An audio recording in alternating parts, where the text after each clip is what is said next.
જવાન જય કિસાન.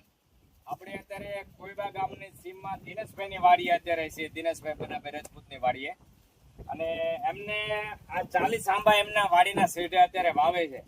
એટલે દરેક ખેડૂત હકીકતમાં આવી રીતે ફળફળાદીના ઝાડવા જો શેઢા ઉપર વાવે તો સરસ મજાના વાતાવરણમાં પણ ઘણો બધો ફેરફાર થાય. બાળકોને ગમે તેને ઘરના એમના ફળફળાદીના ઝાડવામાં ફળ સારા એવા પ્રમાણમાં ફળ ખાવા મળે, અને પ્રકૃતિમાં પણ ઘણો બધો ફેરફાર થાય. સરસ મજાની એમના વિચાર છે.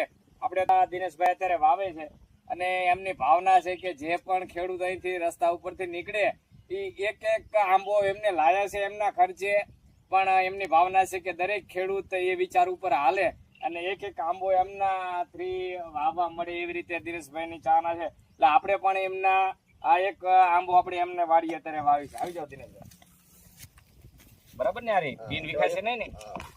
આ બધું ને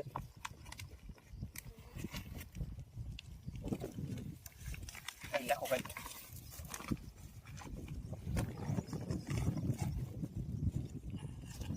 બરાબર તમારી રીતે નાખો, માટી નાખો.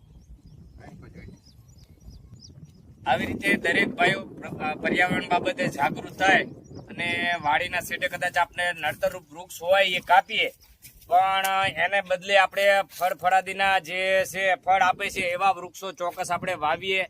અને ચોક્કસ ખેતી પ્રધાન દેશ છે. ખેતી કરવી હોય તો પર્યાવરણ સુરક્ષિત સારું હશે તો તમે ખેતી સારી રીતે કરી શકશો. બાકી જો વાતાવરણમાં અનુકૂળતા નહીં હોય તો આપણે ખેતીમાં ગમે તેવી મહેનત કરશું, ગમે તેવું આપણે એમાં રાસાયણિક દવાઓ વિશે છાણિયા ખાતર નાખીશું તો પણ એનો ફાયદો આપણને થશે નહીં. પર્યાવરણ ભજવતું હોય છે, એટલે ચોક્કસ સાથે મળી બધાના સહકાર સાથે આપણે એમાં વધુ વૃક્ષો વાવીએ અને પર્યાવરણ બચાવીએ. જય જવાન જય કિસાન.